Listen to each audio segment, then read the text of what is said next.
Israel, la tierra santa por excelencia. Hoy quiero contarle una historia muy especial.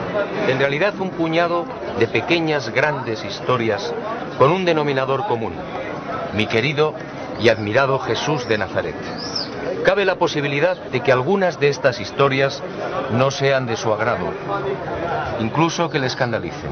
Si su mente no está definitivamente abierta, por favor cambie de canal.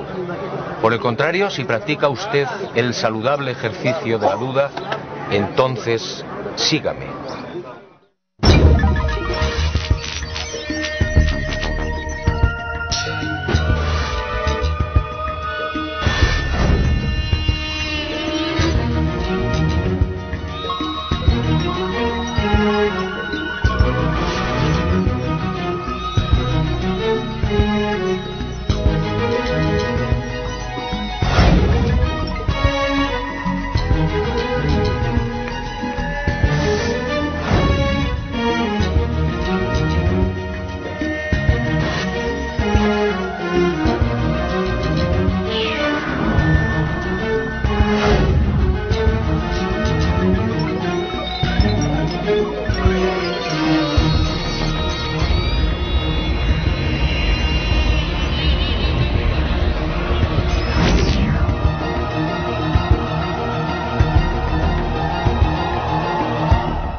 Israel, para 1.000 millones de cristianos, la tierra donde nació el Hijo de Dios. Así lo reflejan la historia y la tradición. Una historia y una tradición, como iremos viendo, repletas de errores y manipulaciones. Este sencillamente es mi objetivo: mostrarle cómo los hombres, voluntaria o involuntariamente, han llegado a tergiversar las palabras del Maestro y muchos de los sucesos que los rodearon. Y he dicho bien, tergiversar. Es decir, interpretar erróneamente. Todo un cúmulo de tergiversaciones que ha maquillado y deformado su mensaje, su figura e incluso a cuantos lo acompañaron. Pero empecemos por el principio. María y José, padres terrenales de Jesús, viajan desde Nazaret a Belén obedeciendo la orden de Augusto, el emperador romano. Todos los súbditos deben empadronarse. Corría el año -7 de nuestra era. Y al llegar a la aldea de Belén, María dio a luz a su primogénito. Con este feliz acontecimiento nacería también el primer gran error de esta historia. Un error que todavía arrastramos y que prácticamente no tiene solución. Durante siglos la cristiandad consideró y todavía considera que aquel nacimiento tuvo lugar en el año 0. Grave error. Todo se debió a un lapsus cometido por un monje del siglo VI, Dionisio el Exiguo. En 1582, cuando el Papa Gregorio XIII emprendió la necesaria reforma del calendario de Julio César, se fió de los cálculos de este buen monje, estableciendo el nacimiento de Jesús en el referido año 0. En el siglo XX, historiadores, exégetas y astrónomos descubrirían que Jesús nació mucho antes. La clave se llamó Herodes el Grande, el rey que gobernó Palestina hasta el año -4 de nuestra era. Al fijar la fecha de la muerte de Herodes el 13 de marzo de dicho año -4, los especialistas comprobaron con espanto cómo el calendario actualmente en vigor se hallaba total y lamentablemente equivocado. Amén de que el año 0 como tal no existe, es perfectamente sabido que Jesús nació bajo el reinado del sanguinario Herodes. Y es igualmente conocido que dicho rey ordenó la matanza de los niños varones menores de 2 años de edad de Belén y su comarca. Esta trágica circunstancia sitúa el nacimiento del Maestro en los años -6 o -7. En otras palabras, Si los cálculos de Dionisio el Exiguo hubieran sido rigurosos, hoy estaríamos en el 2008 o en el 2009.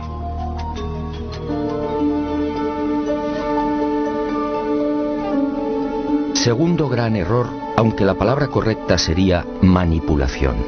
Jesús de Nazaret tampoco nació en diciembre.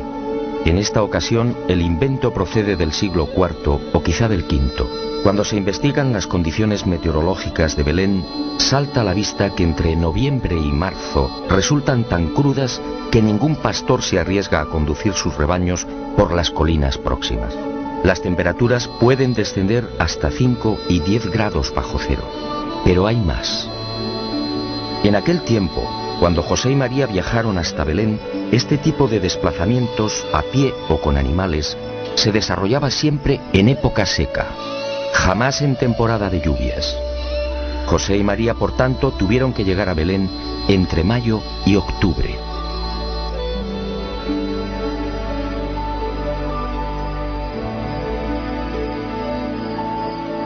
¿Qué fue entonces lo que sucedió? ¿Por qué la cristiandad celebra la Navidad el 25 de diciembre? Muchos siglos antes del nacimiento del Hijo del Hombre, los pueblos mesopotámicos, egipcio y finalmente el Imperio Romano tenían la costumbre de celebrar una fiesta llamada Diualia. Arrancaba el 21 de diciembre, conmemorando el alargamiento de los días o la victoria del sol. A partir de esa fecha, en efecto, el sol vence y las jornadas diurnas se alargan progresivamente. Y aunque no existen datos concretos al respecto, los historiadores apuntan a Constantino como el emperador que admitió el cambio, sustituyendo la fiesta pagana del sol invicto por la del nacimiento de Jesús, el verdadero vencedor de las tinieblas. Y a pesar de la dura oposición de la Iglesia Oriental, que se negó a admitir la fecha, la manipulación fue aceptada. Hoy muy pocos saben que este cambio obedeció a una maniobra política destinada a eclipsar una celebración pagana. Otra aberración del régimen de Constantino, el primer gobernante que aceptó el cristianismo como religión oficial.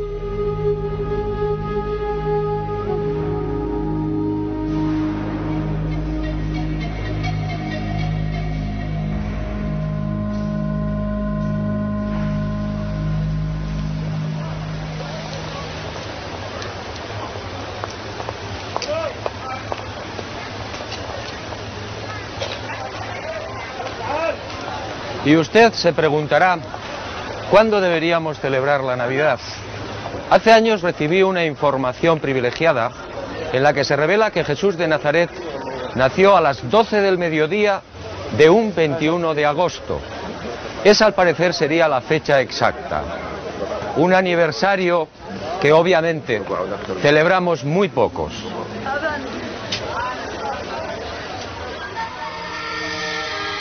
Tampoco la célebre estrella de Belén se ha visto libre de errores y tergiversaciones. Primero fueron los teólogos. Para estos, el relato evangélico de Mateo debe ser tomado como un género midrásico o una construcción agádica, es decir, como una bella leyenda oriental, con detalles pintorescos que viene a reforzar la enseñanza teológica. Y me pregunto, si un fenómeno choca con la razón, ¿significa que ha sido inventado? Por la misma regla de 3, los teólogos deberían rechazar la multiplicación de los panes y los peces o la resurrección del Maestro.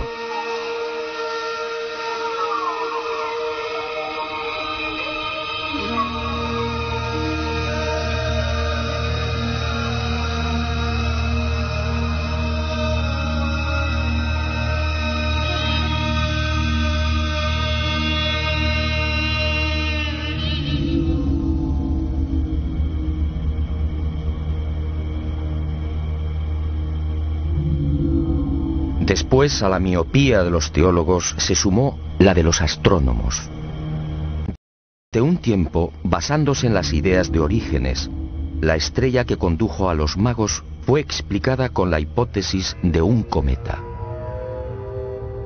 Y en 1603, Kepler aportó otra teoría astronómica que sigue en vigor. El 17 de diciembre de aquel año, el famoso astrónomo se encontraba junto al río Moldava, en Praga. Esa noche, Júpiter y Saturno se hallaban muy próximos entre sí. Kepler estudió la conjunción de ambos planetas y, basándose en el relato del rabino Abarbanel, dedujo que aquella era la señal que guió a los magos hasta Belén. Kepler tenía razón a medias. Los actuales cálculos astronómicos han demostrado que en el año -7, en efecto, se registró una triple conjunción o aproximación de Júpiter y Saturno. La primera el 29 de mayo, y fue visible durante 2 horas. La segunda el 3 de octubre y también en la constelación de los peces. La última el 4 de diciembre. Pero Kepler, como digo, acertó a medias.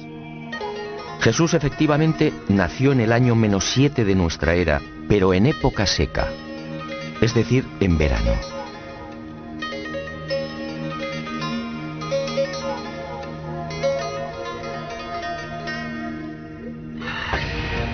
De las 3 conjunciones registradas por la astronomía, solo la primera, la del 29 de mayo, encajaría en la hipótesis de Kepler y de los astrónomos modernos. Pero esa intensa aproximación de Júpiter y Saturno solo duró 2 horas. Y me pregunto, si el viaje desde Ur de Caldea hasta Belén podía tener una duración aproximada de 3 meses, ¿cómo llegaron los sacerdotes y astrólogos caldeos hasta el lugar donde se hallaba el niño?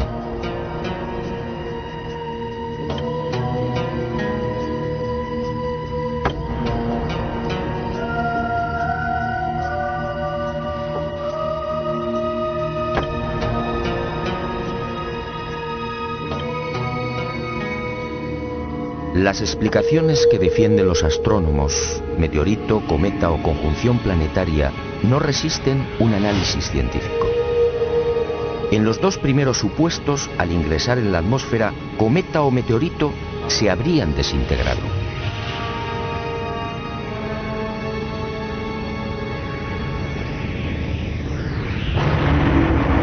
En el caso de una conjunción, como hemos visto, la duración de la misma es mínima. Además, ¿qué clase de conjunción podría guiar a los magos si el viaje, como era habitual en aquel tiempo, se desarrollaba de día?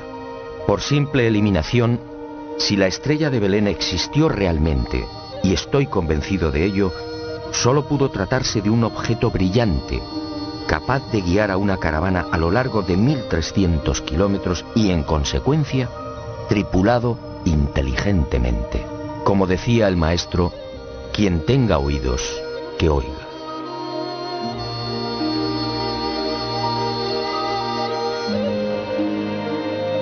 La teología moderna tampoco se siente cómoda con la matanza de los inocentes. Y de un plumazo la ha relegado a otra leyenda tan propia, dicen, de los orientales. ¿Es que Herodes, el grande responsable de los asesinatos de los bebés, no era capaz de una crueldad semejante?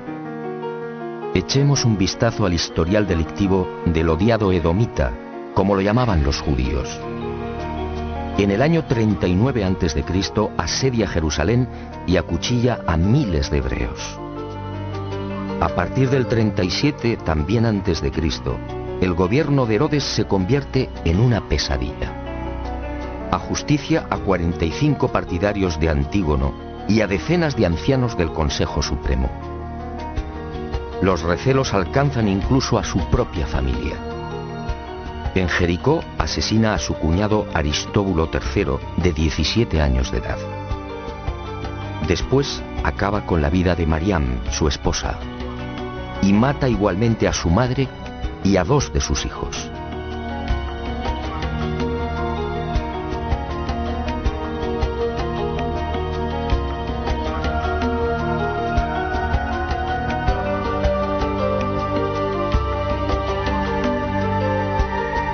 Herodes, por supuesto, era capaz de un infanticidio y de mucho más.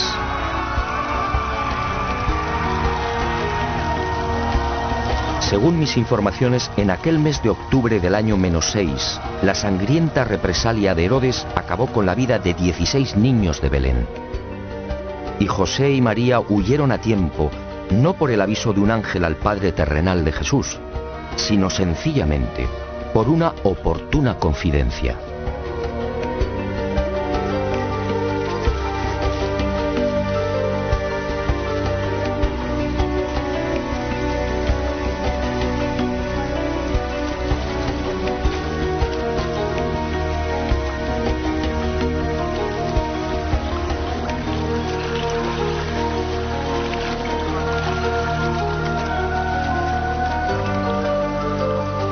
Los escritores sagrados apenas hacen mención de la estancia de José y María en la ciudad egipcia de Alejandría. Aquí vivieron durante 2 años.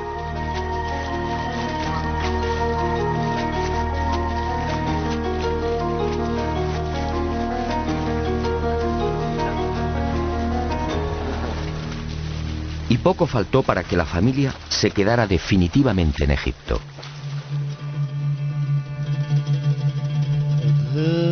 Pero en el año -4 deciden regresar a Belén y surge un nuevo conflicto ignorado por los evangelistas. ¿O fue ocultado deliberadamente? A lo largo de toda su vida, María equivocó la misión de su hijo.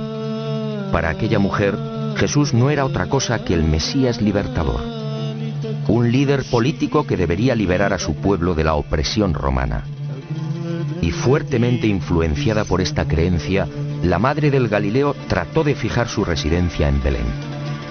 De esta forma, al hallarse tan cerca de Jerusalén, las posibilidades del hijo en esa supuesta carrera política serían más sólidas y prometedoras que en la oscura y perdida aldea de Nazaret. José se opone y finalmente triunfa el sentido común. El sucesor de Herodes el Grande, el no menos sanguinario Arquelao, no inspira confianza a José y ese mismo año -4 se instala definitivamente en Nazaret. Jesús contaba 3 años de edad.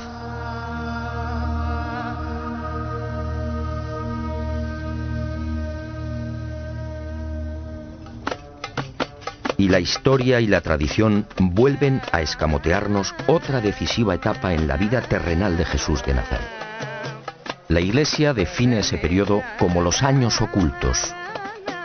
¿Años ocultos o sencillamente la negligencia o falta de interés de los evangelistas? Según mis informaciones, en los 24 años en los que Jesús vivió en Nazaret, jamás estuvo oculto. Aquí vio crecer a sus hermanos, 8 en total: Santiago, Miriam, José, Simón, Marta, Judas, Amós y Ruth. Aquí aprendió varios oficios. Aquí, a los 14 años tras la muerte de José, se convertiría en el cabeza de familia. Aquí rechazaría la invitación para enrolarse en las guerrillas celotas contra Roma. Aquí, sobre todo, nacerían sus primeras grandes dudas. ¿Quién era realmente? ¿Cuál era su destino? Solo Lucas hace una leve alusión a esos años supuestamente ocultos y secretos. Pero la tradición se encargaría de deformarla. Y hoy, al rememorar el pasaje, los cristianos hablan del niño perdido y hallado en el templo. Jesús jamás estuvo perdido. Durante esos 3 días se alojó en Betania, en la casa de su amigo Lázaro. Jesús tenía casi 13 años y sabía desenvolverse a la perfección por las calles de la ciudad santa.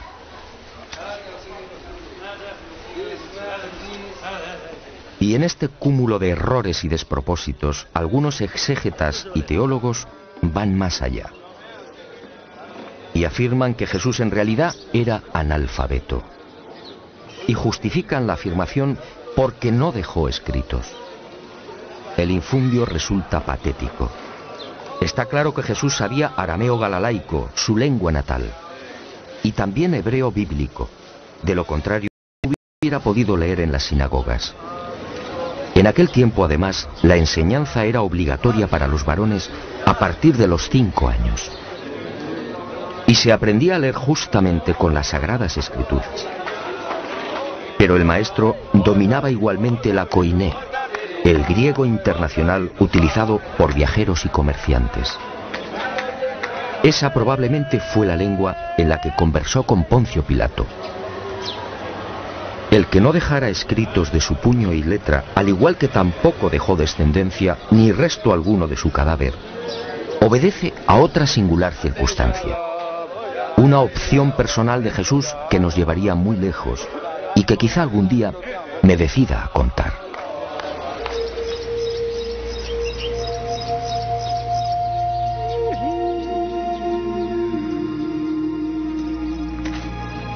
El maestro abandonó Nazaret a los 27 años. Corría el año 21 de nuestra era. A partir de ese momento, Jesús de Nazaret emprende una fascinante aventura. El sueño de su vida: viajar. Según mis noticias, durante un primer año, el maestro, siempre de incógnito, se embarca en una apasionante gira por el Mediterráneo y parte de Oriente. Tras visitar Jope y Cesarea, se dirige por mar hacia la ciudad egipcia de Alejandría. Aquí permanece un tiempo. Visita la célebre biblioteca y contempla las pirámides de Giza. He aquí otra imagen desconocida del Hijo del Hombre: Jesús al pie de las imponentes construcciones faraónicas. De Alejandría navega hacia Creta y de allí a Cirene y Cartago. Jesús se mezcla con los hombres, los observa, aprende de ellos, y de Cartago pone rumbo a Malta. Después Siracusa en Sicilia, Mesana, y por mar alcanza las costas de la actual Italia. Visita Capua y por la vía Apia entra en Roma.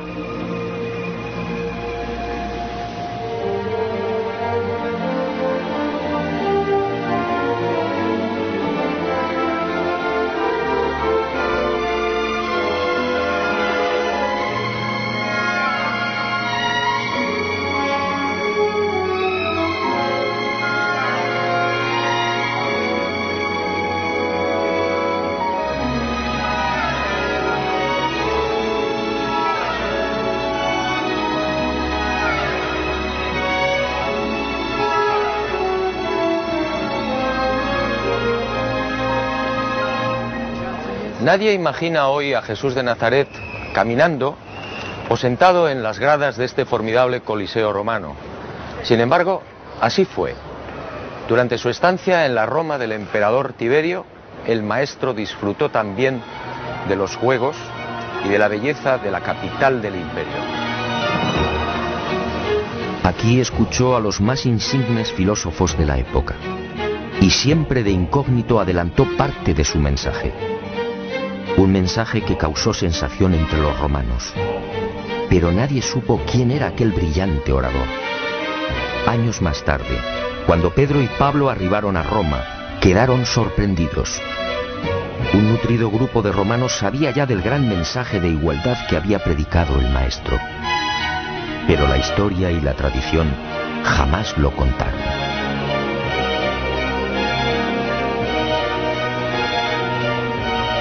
De Roma, Jesús de Nazaret se trasladó a Tarento y desde allí prosiguió a Corinto y Atenas.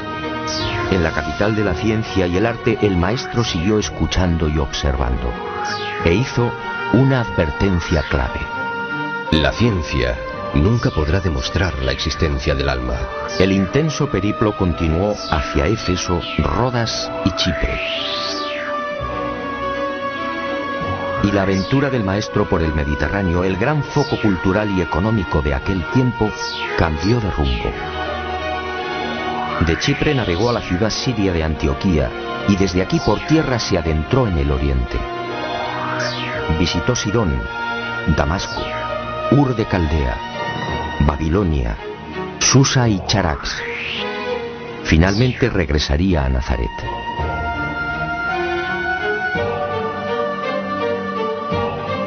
Meses más tarde, cuando Jesús estaba a punto de cumplir 29 años, emprendería una segunda y no menos apasionante gira.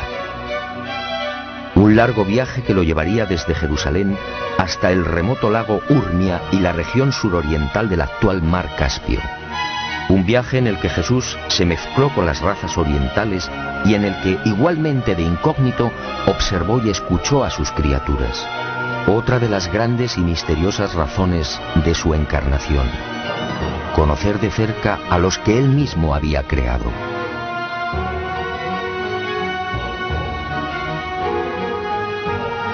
Y llegó el momento culminante en la vida terrenal del Hijo del Hombre.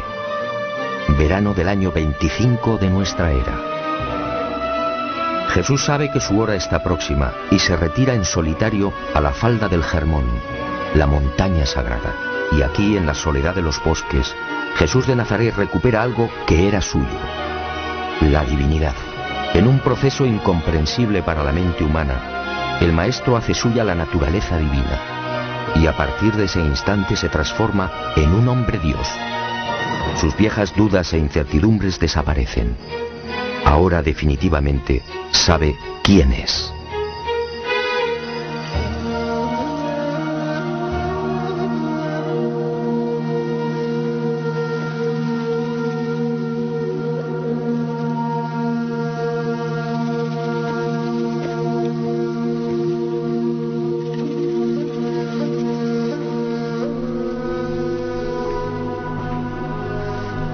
Inexplicablemente, ese histórico momento en el Hermón fue silenciado.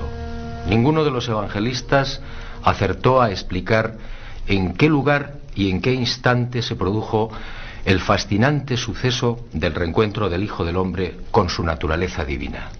Como tampoco escribieron nunca sobre esta cueva, una gruta jamás filmada y que fue escenario de otro acontecimiento singular. Sígame y se lo contaré. Planeta Encantado ha localizado esta importante y desconocida gruta y se la ofrece en rigurosa exclusiva. Es posible que algún día este lugar sea considerado como un notable centro de peregrinaje.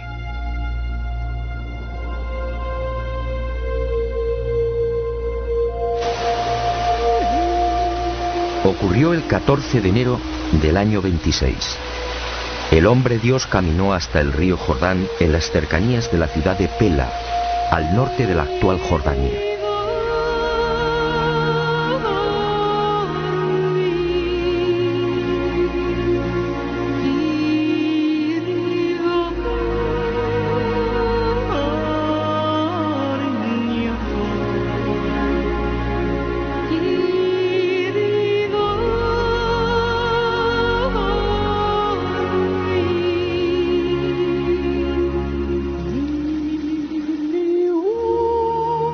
Aquí fue bautizado por Juan y de inmediato se retiró al desierto.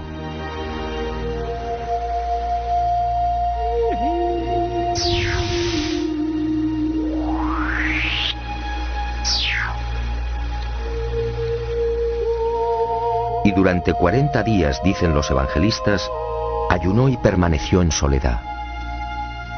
Y cuentan que fue tentado por el diablo. Nuevo error. Mejor dicho, nuevos errores.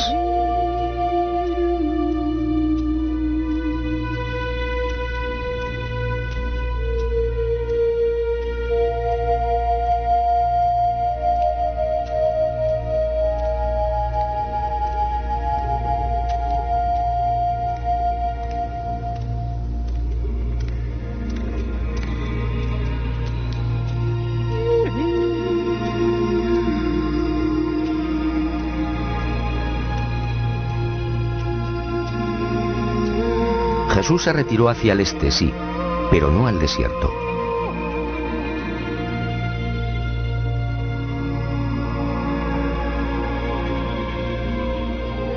En aquel tiempo el lugar elegido por el Maestro era una sucesión de suaves colinas a 4 kilómetros escasos de Pela y repletas de olivos y huertos.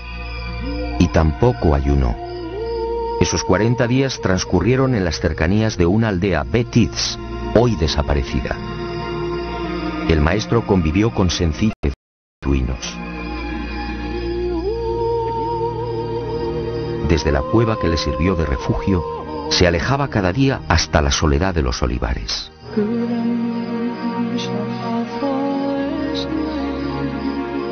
Y fue en estas colinas donde meditó y planificó las líneas maestras de su inminente vida pública. Aquí tomó importantes decisiones sobre lo que debía hacer y lo que debía evitar. También aquí en el Mar Muerto y en sus proximidades sucedió algo que nunca fue contado. Concluido el retiro de los 40 días en la cueva de Pella, Jesús regresó a la Galilea. Y el hombre que lo había bautizado continuó predicando. 5 meses más tarde, el 12 de junio del año 26, Juan el Bautista fue detenido por los soldados de Herodes Antipas y encerrado en las mazmorras de Maqueronte, uno de los palacios de verano del tetrarca. Aquí, en este lugar abrasador y desolado, el Bautista permaneció 1 año y medio. Finalmente, el 10 de enero del año 28, Antipas le corta la cabeza y se la ofrece en una bandeja a Salomé, la hija de Herodías.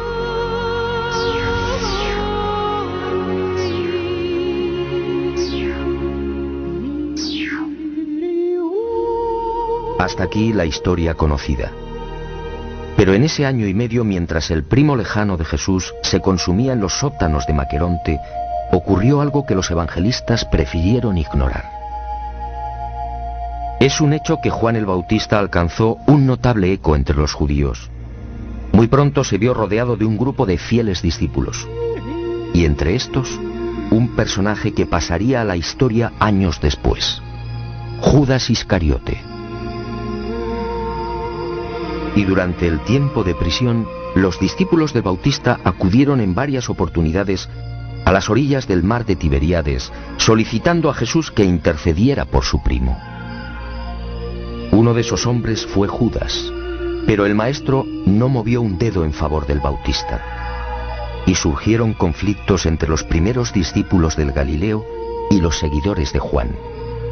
Conflictos y disputas que se prolongarían incluso después de la muerte del anunciador. He aquí una de las razones que alimentaría de antiguo el resentimiento de Judas hacia el maestro. Nada de esto fue contado, quizá para no dañar la imagen de Jesús o quizá la del Bautista. El maestro sabía que de seguir vivo, Juan terminaría siendo una continua fuente de problemas y enfrentamientos. En consecuencia, aunque parezca cruel, el Hijo del Hombre dejó que el destino siguiera su curso. He dudado a la hora de incluir este pasaje, pero esa misteriosa fuerza que siempre me acompaña me exige ser valiente. Y vuelvo a insistir, no es mi deseo lastimar a nadie, pero si sus principios religiosos se encuentran definitivamente cristalizados, por favor, cambie de canal. Lo que va a escuchar no le gustará.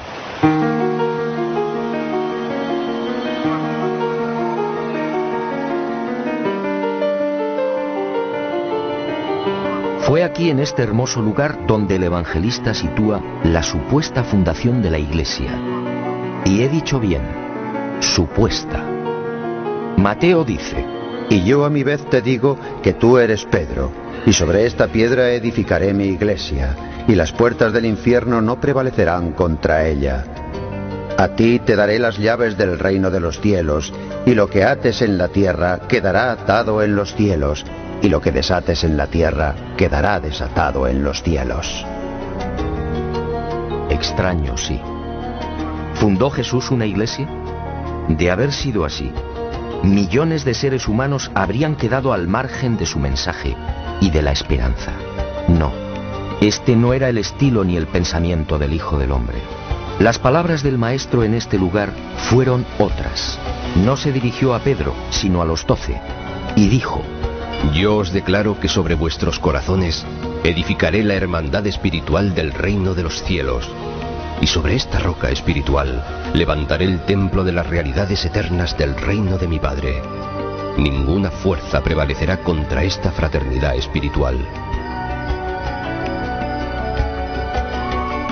Después de la resurrección de Jesús de Nazaret, Pedro sería elegido líder indiscutible de la naciente organización. Y alguien al redactar los evangelios, reafirmó el liderazgo falseando el pensamiento y las palabras del Maestro. Y nació la Iglesia Católica, un invento humano. 1.000 millones de personas engañadas por la historia y la tradición.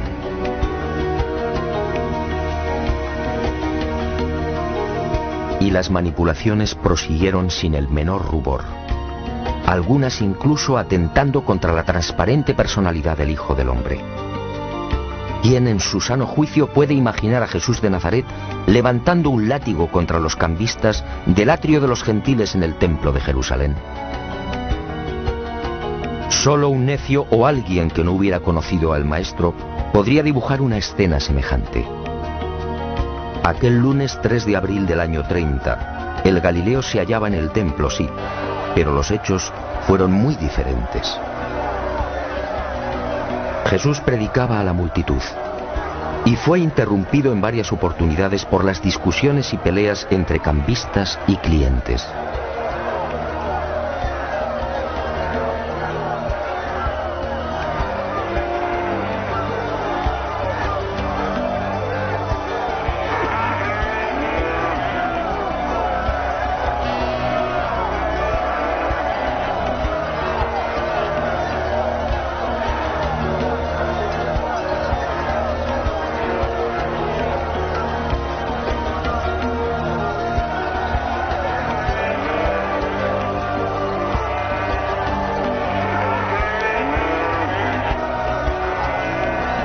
Fue entonces cuando el Hijo del Hombre, decidido, abrió las puertas de los corrales en los que se guardaba el ganado para los sacrificios de la Pascua.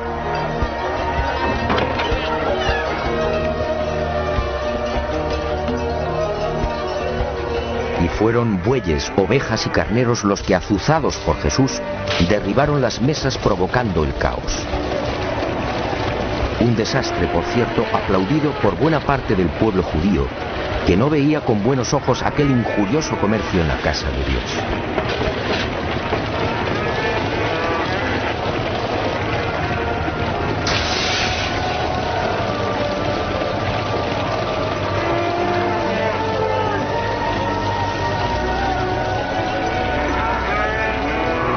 Esta escena, en efecto, nada tiene que ver con la imagen de un Jesús violento, reflejada por los evangelistas. Aquel hombre Dios jamás utilizó la fuerza.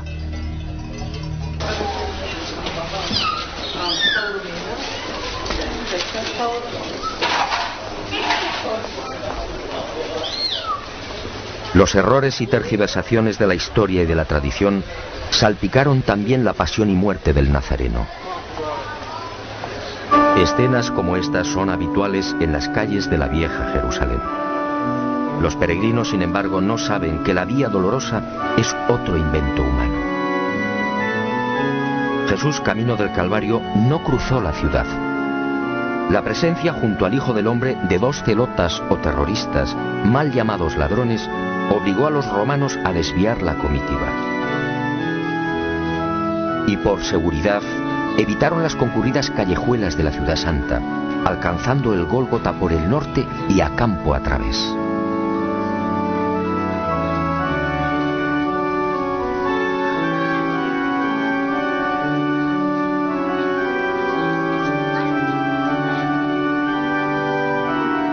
¿Y qué decir del Gólgota, actualmente venerado en la Basílica del Santo Sepulcro?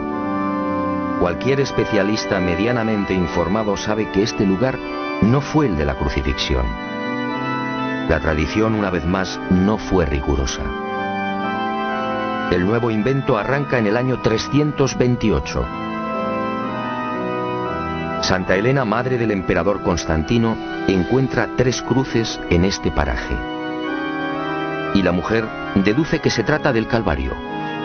Después, toda una pléyade de sabios y padres de la Iglesia bendice el dudoso hallazgo de Santa Elena.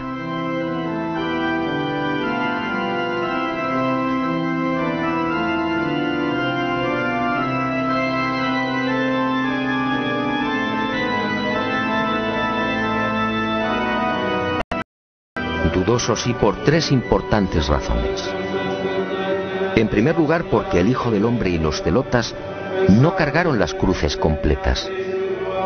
solo los patibulum, es decir, los maderos transversales.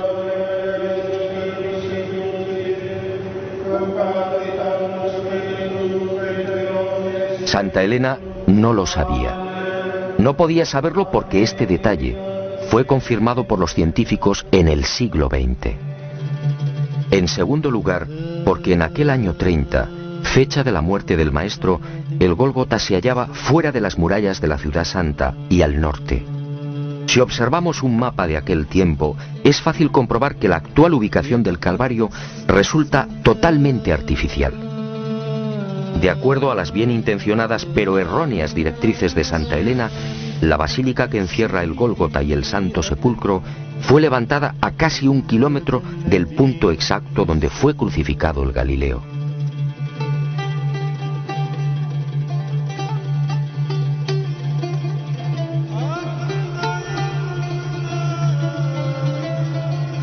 Por último, el artificio de Santa Elena se vino definitivamente abajo cuando los arqueólogos judíos descubrieron los llamados túneles de los Asmoneos. En estas excavaciones aparecieron el pavimento de la Jerusalén que pisó el Hijo del Hombre y parte de los muros del segundo templo. Un enlosado construido por Herodes el Grande y situado entre 18 y 20 metros por debajo del nivel actual. En otras palabras, Santa Elena, los padres de la Iglesia y la tradición habían olvidado que Jerusalén fue destruida y vuelta a levantar al menos 20 veces. Esta circunstancia sitúa la actual Basílica del Santo Sepulcro a 20 metros de altura sobre lo que fue el suelo original en el año 30. Todo un despropósito.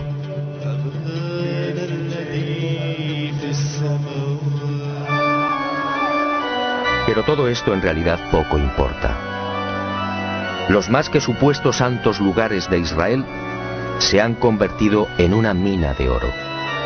Un simple dato: la familia árabe Musaiba, propietaria del Santo Sepulcro, y las confesiones religiosas que lo custodian reciben cada mes alrededor de $1 millón en concepto de limosnas y donaciones.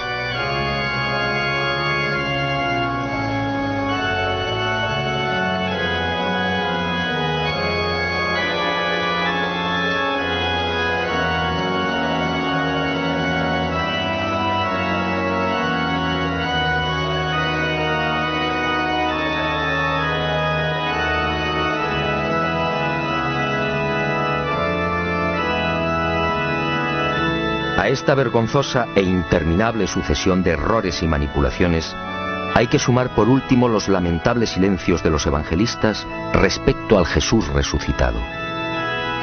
Los creyentes, una vez más, resultarían estafados. Los textos supuestamente sagrados apenas relatan 4 apariciones del Maestro después de su muerte, e ignoran el resto. En total, 19 presencias, ¿a cuál más importante?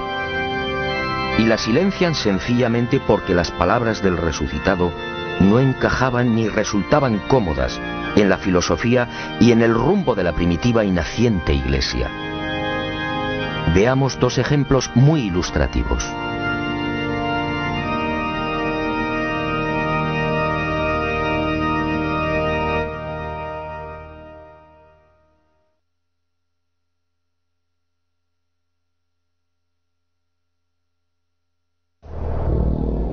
Quinta aparición.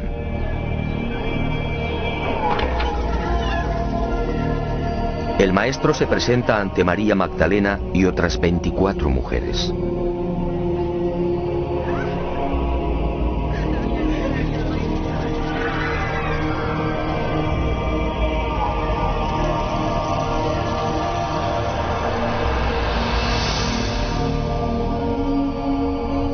Y les dice: vosotras estáis llamadas a proclamar la liberación de la humanidad por el Evangelio de la unión con Dios.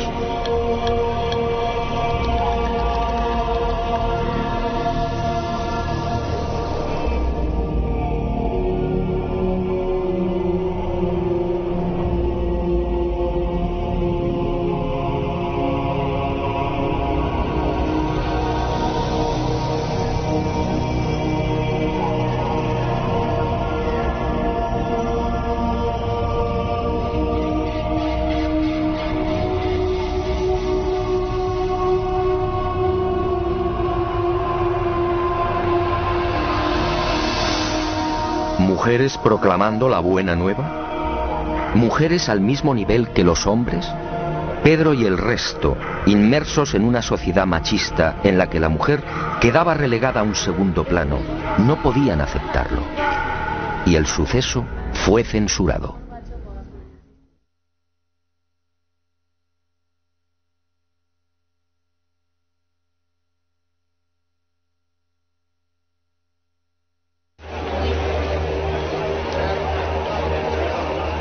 Aparición número 12. Testigos 80 griegos y judíos.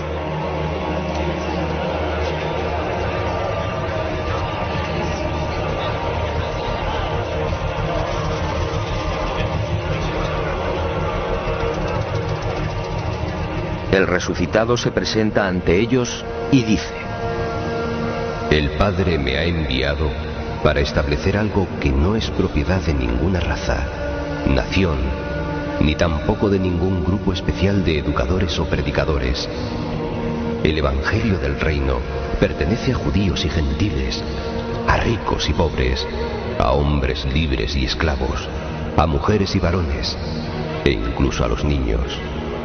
Prestad atención, este Evangelio no debe ser confiado exclusivamente a los sacerdotes.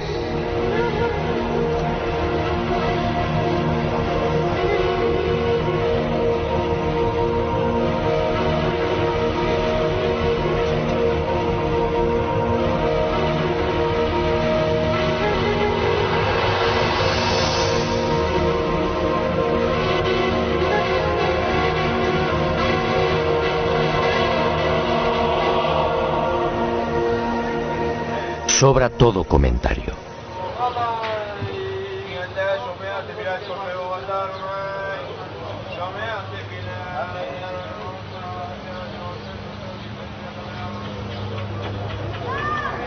La historia, la tradición y las religiones han sepultado el mensaje original de Jesús de Nazaret. Un mensaje tan sencillo como revolucionario y esperanzador. Un mensaje que dice: todos somos hijos del buen Dios. Un Dios que no castiga, que no lleva las cuentas y que nos ha regalado la inmortalidad. Y el mensaje concluye: hijos del buen Dios y por tanto, físicamente hermanos.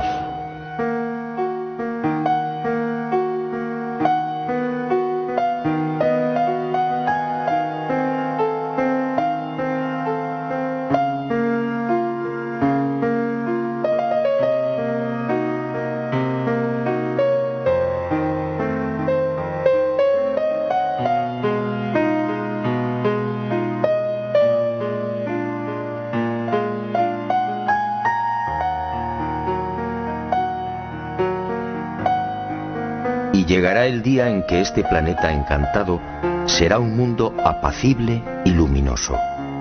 Un mundo sin templos, dogmas ni divisiones.